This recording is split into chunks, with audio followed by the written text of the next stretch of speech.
მოგესალმებით ყველას საკურას აკადემიიდან, ვინც დაინტერესებული ხართ ჩინური ენით და არა მხოლოდ ჩინური ენით, ასევე აზიური კულტურით. დღეს ძალიან საინტერესო თემა არის ჩვენი სასაუბრო. დღეს მინდა გესაუბროთ ჩინური იეროგლიფებზე. YCT, ვისაც ხსმენიათ, გამოცდა სტუდენტებისთვის, რომლებიც არიან სკოლის მოსწავლეები. დღეს ვისაუბრებთ ძირითად ზმნებზე, რომელიც საჭიროა რომ ვიცოდეთ, რომ ჩავაბაროთ გამოცდა ჩინური ენის მეორე დონე. სასაუბროდ გვექნება ამ ეტაპზე მხოლოდ და მხოლოდ 10 იეროგლიფი და ვისაუბრებთ ამ იეროგლიფებზე. მოდი დავიწყოთ პირველი იეროგლიფი, ეს არის იეროგლიფი I, რაც აღნიშნავს სიყვარულს. მაგალითად, როგორ შემიძლია გამოვიყენო我爱你, მე შენ მიყვარ ხარ. მაგალითად, 我爱喝茶, მე მიყვარს ჩაის დალევა და ასე შემდეგ. შეგვიძლია გამოვიყენოთ ასევე კითხვით ფორმატში. 你爱什么? შენ რა გიყვარს? შემდეგი იეროგლიფი გვაქვს იეროგლიფი ჩ, პირველ ტონში ჩ, რაც ნიშნავს ჭამა. ამ შემთხვევაში ჩვენ ეს ორი იეროგლიფი I და ჩ შეგვიძლია გავაერთიანოთ. მაგალითად, 你爱吃什么? შენ გიყვარს ისი ჭამა, ანუ შენ რისი ჭამა გიყვარს. მაგალითად, 我不吃苹果, მე არ ჭამ ვაშლს. 我不喜欢吃苹果, მე არ მიყვარს ვაშლის ჭამა. ან მაგალითად, 今天吃什么? დღეს რა ვჭამთ?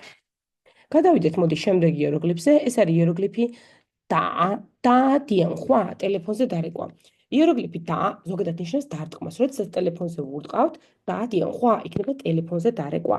მაგალითად, 我已经给你打电话了, და დიენხვა დარეკვა, 谁给你打电话? ვინ დაგირეკა? Okay.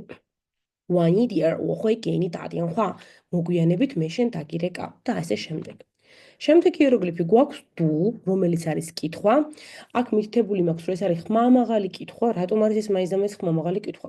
იმიტომ რომ ჩვენ გვაქვს ორი ვარიანტი კითხვის, რაცაც ამ დონეზე გავდივართ, ეს არის ქანშუ, წიგნის ყურება, ანუ როდესაც წიგნს ვკითხულობთ ხმადაბლად, ჩვენთვის ვუყურებთ, მაგრამ მეორე გვაქვს დუ, მაგალითად, ნი დუ იშა, შენ წაიკითხი აბა, ოღონდ ისე რომ მეც გავიგონო. შესაბამისად, დუ არის კითხვა და ასევე შეგვიძლია ხმამაღალი კითხვა არის აქვს ნაგულისხმები.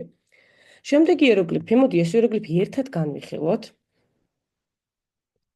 აქ სხვა გვაქვს ტონში, ფინიანი გვაქვს ერთი და იგივე.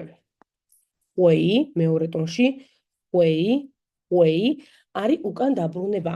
მაგალითად, უეი ჯა უკან დაბრუნება სახლში. მაგალითად, როგორ შეგვიძლია გამოვიყენოთ ეს იეროგლიფი წინადადებაში. 我8点回家, მე 8 საათზე დავბრუნდები სახლში. მაგრამ მეორე იეროგლიფი უეი გვაქვს მეოთხე ტონში. ეს არის ფიზიკური შესაძლებლობა. მაგალითისთვის ავიღოთ 我会跳舞, მე შემიძლია ცეკვა. მაგალითად, 你会说中文吗? შეგიძლია ჩინურად საუბარი. 我妈妈不会说中文, დედაჩემს არ შეუძლია ჩინურად საუბარი და ასე შემდეგ. ხუი, ეს არის ადამიანის ფიზიკური შესაძლებლობა, როდესაც ვიღაც რაღაც შეუძლია. ხუი, ეს არის უკან დაბრუნება სახლში, მაგალითისთვის სახლში. Okay, შემდეგი იეროგლიფი განვიხილოთ. ეს იეროგლიფი არის, პარემ ყველა იეროგლიფს განახებთ, რაც დღეს უნდა განვიხილოთ. შემდეგი იეროგლიფი უკვე გვაქვს ჩვენ იეროგლიფი ძიაო, რაც აღნიშნავს ქმევას. მაგალითად, 我叫美丽, მე მქვია მეილი. 你叫什么? შენ რა გქვია? ან მაგალითისთვის ავიღოთ, 你的朋友叫什么名字? შენს მეგობარს რა ქვია? ეხლა როგორც გესაუბრეთ, თან არის ყურებაც, დანახვაც და ხშირად გვხვდება ხოლმე როგორც კითხვის კონტექსტში. მაგალითად, ქან, შუ, წიგნის წაკითხვა. ან მაგალითად, 你看一下, შეხედე აბა, 你帮我看一下这件衣服怎么样? აბა შეხედე ეს კაბა როგორია, ეს ტანსაცმელი როგორია, რანაირია. ანუ ქან არის დანახვა.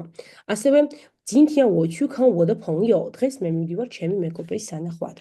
ლაი, ეს ძალიან მაგარი იეროგლიფია, სალაპარაკოში მშვიდად მარტივად და ძალიან ხშირად გამოიყენება. სხვა დატვირთებიც აქვს, მაგრამ ჩვენ დღეს ვხსნით ამ საბაზისო დატვირთვებს. 你来一下,来, 你过来一下, მოდი ერთი აქ, მოდი. და ბოლო იეროგლიფი, რასაც დღეს ჩვენ განვიხილოთ, ეს არის იეროგლიფი მაი, ყიდვა. როგორ შეგვიძლია გამოვიყენოთ? მაგალითად, 这件衣服是在北京买的, ეს ტანსაცმელი პეკინშია ნაყიდი. 你买什么? რას ყიდულობ? 我想买椅子, 我想买一把椅子. მე მინდა ვიყიდო ერთი ძალი, მაგალითად, სკამი. მაი, ეს არის ყიდვის იეროგლიფი. დღეს ჩვენ გავიარეთ მხოლოდ და მხოლოდ 10 იეროგლიფი, მაგრამ თუ მოგწონთ მსგავსი ფორმატის ლექციები, სადაც მარტივად ხსნით საბაზისო იეროგლიფებს, საბაზისო ჩინური იეროგლიფებს, აუცილებლად დამიწერეთ კომენტარებში.